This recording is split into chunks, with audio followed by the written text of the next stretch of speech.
bilimsel gittim. Yani tabii ki içsellik de önemlidir. Hepimiz az önce bahsettim ya, içsel geldim, sezgilerle yazıldı. Fakat bu kitabı aldığınızda içinde bilimsellik var. Bütün o makalelerin hepsi arkada, hangi makaleden neyi aldık, hangi doktora tezinden neyi aldık, hangi kitaptan, hangi Plüton'dan neyi aldık, Herodot'tan neyi aldık, Homeros'tan, Tevrat'tan, Kur'an'dan neyi aldık. Hepsi şurada arkada dipnot şeklinde yazılı arkadaşlar. Bu bir görüştür ama yine de. Neye karşı görüştür? Dünyada çeşitli yaratılış teoremleri var. Din der ki Allah ol dedi, oldu. O da bir görüş. Ona da inanabilirsiniz, araştırmasınız. Sümerler başka bir şey diyor. Bu Sümerlerin görüşünü anlatıyorum. Ve Sümerlerin görüşünde her şey bir cevabıdır. Ya ol dedi olduğuyla bitmiyor. Homo sapiens nasıl ortaya çıktı? Hangi aşamalardan geçti de ortaya çıktı? Anunnakilerle Sümerler nasıl bir arada yaşadı? Evlendiler mi? Çocuk yaptılar mı? Astroloji nasıl geldi? Hepsinin tek tek cevabı var tabletlerde. Yazmışlar. Enok'un kitabında astrolojiyi veren Anunnakinin adını bile yazmışlar. Barakiael. Bir de şu dikkatim çekiyor sizin çalışmalarınızla ilgili. Ben hayatımın bir döneminde 26 çeşit tefsir, 32 çeşit mealle bilinen bütün İslami kaynaklardan Kur'an-ı Kerim'i anlama üzerine bir araştırma yaptım. Öyle bir noktaya geldim ki sorulan her türlü soruya Kur'an'dan cevap verebilecek düzeyde o noktaya geldim ve bilinen anlamda 3 ayrı anlam düzeyine çıktım. Benim için Kur'an-ı Kerim bir din kitabı değil. Yani bana göre tabii herkesin görüşü de farklı olabilir. Ama sizin anlattıklarınız da Kur'an-ı Kerim'deki o yapıyla aynı paralellikler mevcut. Yani sizin anlattıklarınız Kur'an-ı Kerim'le aynı şeyde gidiyor. Yoksa yani benim zaten sizde ilgimi çeken, dikkatimi çeken oydu. Çünkü bu alanda çok fazla yazıp döken, fantazi kuran, hikaye anlatan çok fazla şey var. Yani hiç ayakları yere basmıyor. Ama sizin anlattıklarınız hem gidip yerinde görüyorsunuz, işte tablet burası, yer burası, arkeolojik anlamda anlatıyorsunuz. Hem de ama farkındasınız ama değilsiniz. O yani Kur'an-ı Kerim'in de tamamen paralel bir gidişte şey yapıyorsunuz. Bir kılavuz diyebilir miyiz o kitap için? Aslında bütün kitaplar, yani geçmişten gelen bütün kitaplar değerli. Çok zor zamanlarda yazılmışlar, evet. Çok zor şekillerde yazılmışlar. Ve insanın bilgi birikimi. Evet. Din kitaplarında özür dilerim. Evet. Çoğu yerde Sümer tabletlerindeki yazılar tabii ki temel o. için de mesela çok evet. Kur'an'da bu da geçiyor diye. Şimdi ne demiştim? Beni tanımak için 10 yaşıma bakın. İnsanlığı tanımak için de milattan önce 6000'e bakacaksınız. 5000, 4000, 3000'e bakacaksınız. Milattan sonra 1000'e bakacaksınız. Bu tarihi bilmeden insanlığı tanıyamazsınız. 6000 yıllık tarihi işte burada verdik arkadaşlar. 4 kitapta. Hatta şu kitap Amon-Ra dediğimiz 445.000'den başlayan Berossus'un anlattığı 120 şar hesabıyla 443.000'den başlayan bir tarihi veriyor. Yine Sümer Kral listeleriyle birleştirdim ben orada. 2023'e kadar milattan önce anlatıyor. Balaeskar ise 2023'ten günümüze kadar ki kısmı tüm detaylarıyla anlatıyor. Günümüz dahil. Son Çağrı kitabımız biraz daha farklı bir kitap. Daha içsel. Evet. Son Çağrı'yı mutlaka okumanız lazım. Yani Amon-Ra, Son Çağrı, Balaeskar. Üçü birbirini destekleyen kitaplar. Anunnakiler başka bir kitap. Anunnakiler daha çok bilgi isteyenler için kurgu şeklinde yazılmamış bir kitap ve dünyada tek Anunnakileri anlatan, bilgi olarak anlatan tek kitap. O yüzden de işte Amerikalıların dikkatini çekti. Gelip İngilizceye çevirdiler. Dünyada satışa sunuldu. Hani Anunnakiler adıyla. Birçok alanda Anunnakilerin kitabı var ama isim olarak yani Anunnakiler nedir ne değildir olayını anlatan tek kitaptır dünyada. Çok ünlü oldu. Ben Amon-Ra'yı yazdığımda çok kişi bilmiyordu Anunnakileri. Bir anda ünlü olunca ben de popüler oldum istemsizce. Fakat hani bu popülariteyi hiç istemedim, onu da söyleyeyim rahatlıkla. Çünkü Türkiye'de popülaritenin farklı anlamları var. Ben o anlamları çok doğru bulmadığım için kendi adıma, astrolojik haritamda desteklemediği için televizyonlara çıkmadım. Sadece bir tane YouTube yayınına izin geldi sistemden diyeyim. Evet, zehirli mikrofona sadece bir kere çıktım. Onunla da hani dedim hani 3 bölüm yaptık. Bitti dedim. Yani evet. Yani bu dediğin gerçekten çok önemli. Çünkü yani benim mesela şu anda bulgularım var. Bulgularım paylaşılacak gibi değil. Yani paylaştığınızda direkt aforoz edilirsiniz yani. Çünkü karşı tarafta onu anlayacak bir de kapasite gerekiyor. Yani hitap ettiğiniz kesimde. Böyle bir kaygınız var mı peki? Yani... Yok, kaygıdan ziyade şöyle. Benim hani boşa harcayacak enerjim yok. Yani şimdi şöyle diyeyim. Sonuçta bu kitap 3 aya yazıldı ama 20 yıllık bir birikim. Yani bu kitabın diyorum ya, okudunuz, gördünüz. Bilgi anlamında eşi benzeri dünyada yok.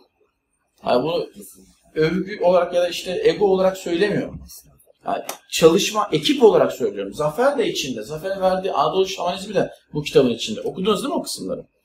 İşte diğer arkadaşlarımızın verdiği bilgiler de içinde. Her şey bizzat yaşanmış burada. Çok basit. O Bodrum'daki yat turu bile yaşanmış yani. Oradaki kişiler, yani şimdi Bodrum'a gideceğiz, onlarla görüşeceğiz yani. Oradaki kişilerle görüşeceğiz yani. Anlatabiliyor muyum? Her şey yaşanmışlıklarla ve alana da uzman kişilerle yazıldı.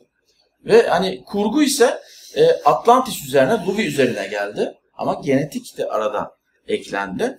Ama Atlantis'i bir nevi kanıtlıyoruz her şekilde.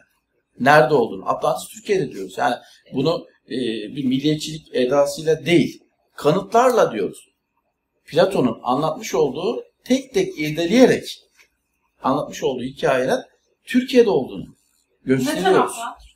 Sürpriz. Evet. Evet. Ama gelelim kitap konusuna. Kitaplarımı hepsini, üçünü birden okuyanlar kimler? Bu zamana kadar. Hepsini okuyansınız. İkisini okudunuz. Sen hepsini okudun. Şimdi benim bakış açım biraz farklı.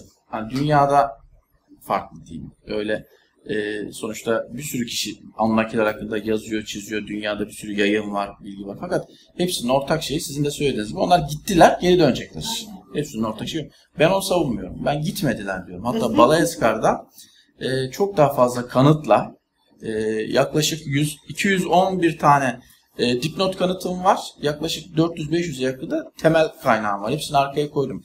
Yani neyi nereden aldığımı rahatlıkla okuyabilirsiniz.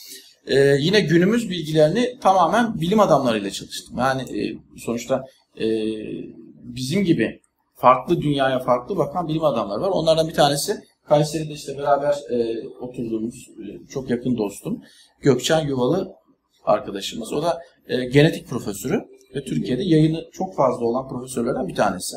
Fakat olayı çözmüş olanlardan. Yani şeyin dışına çıkmış olanlardan, çizginin dışına çıkmış olanlardan diyeyim. Ve 2014 yılında Amon-Ra kitabımızı hem editörlüğünü yaptı hem bilimsel danışmanlığını yaptı. Şimdi de Balayeskar'ın hem editörlüğünü yaptı hem bilimsel danışmanlığını yaptı. Kaçıncı sayfadasınız? Bayağı sonlarına geldim. Sonlara mı geldi? Efendim? Yok artık diyerek okuyorum. Son bölümlere kadar geldiyseniz genetik bilgisiyle karşılaşmışsınızdır muhakkak. İşte o genetik bizim bildiğimiz gibi bir genetik değil. Yani bambaşka bir genetikten bakıyoruz olaya. Çoklu yerden takip ederken hepsinde bir yerde böyle güzel bir çerçevede toparlamışsınız. Aslında biraz akışla geldi ama spoiler vermeyelim. Hani çünkü okumamış insan çok burada. Ama okusaydınız çok daha farklı şeyler konuşuyor olacaktık bugün değil mi? Yani şu an hani daha detaylı konuşuyor olacaktık. Çünkü çok şaşıracaksınız hani birçok noktada ve en basit bir tane spoiler vereyim sadece. Elizabeth'in hani Alman olduğunu kaç kişi biliyor? Ama onu biliyoruz zaten. Biliyor muydunuz? Tabii ki. Bilenler varmış. Bunun gibi birçok bilgi. Çoklu yerden takip edip siz hepsini toparladığınız için. Azrakilerin Görbeli kitabı da çok sarsıcıydı bu konularla ilgili. Benim ilk başlangıçta Annakiler, insanlar Annakiler oradan çok duymuşlar. Evet, o kitap başlangıçta okunmamıştı benim. Hani farklı bir düzen var ya falan diye. Çünkü o düşüncelere yakınım zaten. Peşine düştüğümde kaynaklardan çok doğrulayan da var. Burada çok fazla kirli bilgi de var. Bu tek kitapta toplanması İşte burada Balayeskar'daki bilgiler tamamen hani kanıtlı kaynak. Yani Sümeroloji dediğimiz alan. Ve ben neyi nerede yazdığımı verdim. Açık bulabiliyorsunuz rahatlıkla. Hangi tablette yazıyor. Tabletlerin adreslerini verdim. Yani bu çok önemli ya. Çünkü evet, Azra Cohen'in kitapları yani bazıları ayağı yere basmıyor. Yani farazi, fantazi olarak, varsayım olarak bir takım bilgiler var. Olabilir mi? Olabilir. Evet ama dayanağı yok. Hayır, yani, o da altında dayanaklarını belirtiyor çoğunun. Yani belirtiyor da hani ben Şafak gibi olduğunu pek tahmin etmiyorum. Ben okumadığım için söyleyemiyorum. Şafak Bey'inki biraz daha Türk araştırmacıları önümüze sunuyor. Azraki Bey'in hedef kitlesi de biraz daha yabancı dile yatkın olduğu için sanırım yabancı kaynakları da önümüze sunuyor. Sanırım bununla ilgili bir durum yaşanıyor. Çünkü yabancı makalelerden hocam orada mesela gen profesörüyle çalışıyor. Yani Gökçen Hoca ile. Bizimkiler profesör çalıştığı için Daha yere basan sağlam Evet. bir kaynak. Yani Ben öbür konuda bir tarafta şey biraz diyemeyeceğim. şey var. Hani İsviçreli bilim adamları olayı var. Gidip kontrol etmedik ama buradan adamın kendisi burada yani. Yani Yani saygı duyuyoruz. Benim için Evet. kitap çok önemlidir. Yani kitap yazmak, kitap çok değerli bir şey. Saygı duyuyoruz. Hani çok da yorum yapamayacağım. Dediğim gibi hani fırsatım olmadı. Hani şu kitaplarla boğuşurken okumaya fırsatım olmadı. Önüme çok geldi sadece. Onu söyleyebilirim. Şimdi dediği gibi sadece genetik profesörü değil. Mesela kan konusunda çalıştığımız kişi hematolog, patolog arkadaşımız. Yani Amerika'da bunun ihtisasını patoloji üzerine yapmış. Türkiye'de hematoloji üzerine yapmış ve Türkiye'deki vaka üzerine çalışan 3-5 doktordan biri. Yani Doktor House'u izlemişsinizdir. Onun Evet. Türkiye versiyonu diyebileceğimiz bir arkadaş. Yani Florence Nightingale'leri falan çözülemeyen vakalar üzerine başvurdukları bir arkadaşımız. Artık işin en üst kısmında yer alıyor.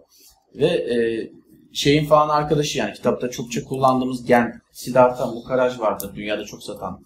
Evet. İşte kanserle ilgili kitapların, hastalıkların şahı kanser kitabını yazmıştır. Bir de gen kitabını yazmıştır. İşte onun falan arkadaşı yani. Öyle. İsmini bir daha söyleyin. Siddhartha Mukherjee. Yok, sizin- Ha, Özden Özer. Özden Özer. He. Hematolog, patolog, Özden Özer. Mesela onunla da kanın ötesini çalıştık. Yani bunu dünyada yapan yoktur.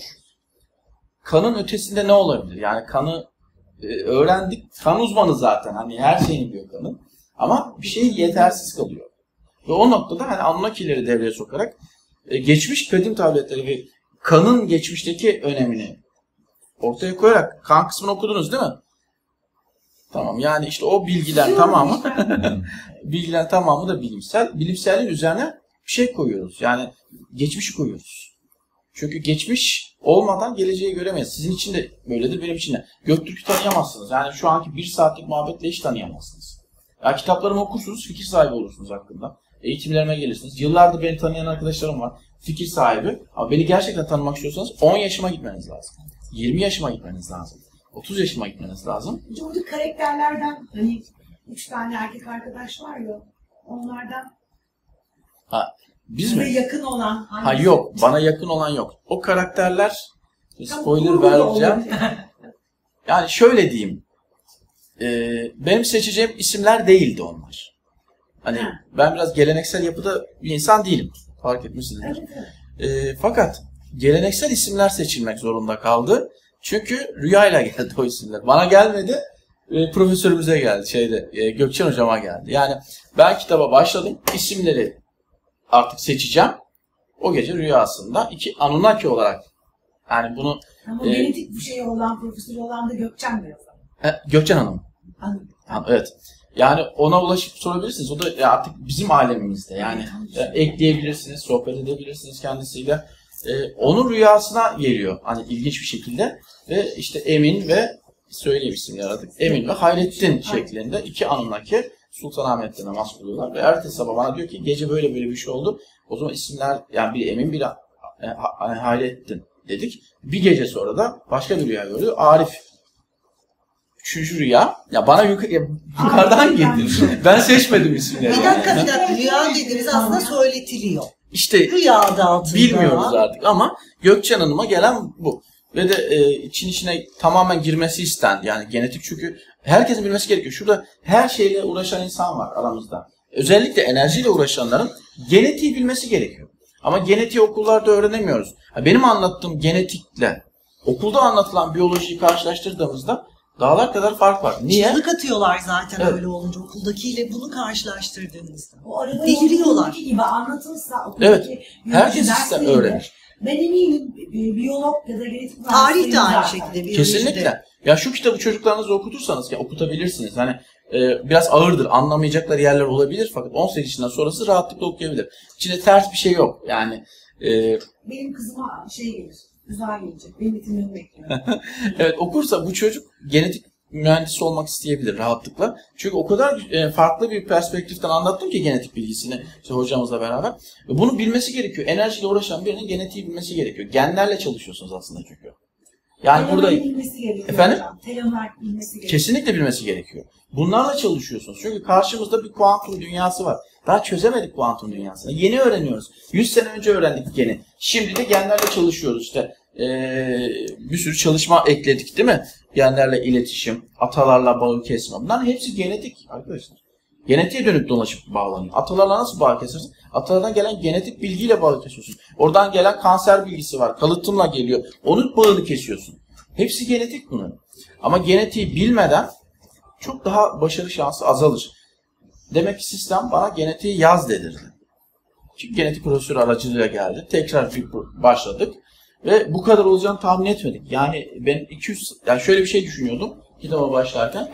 Daha kolay okunmalık olsun, pahalı olmasın vesaire vesaire gibi.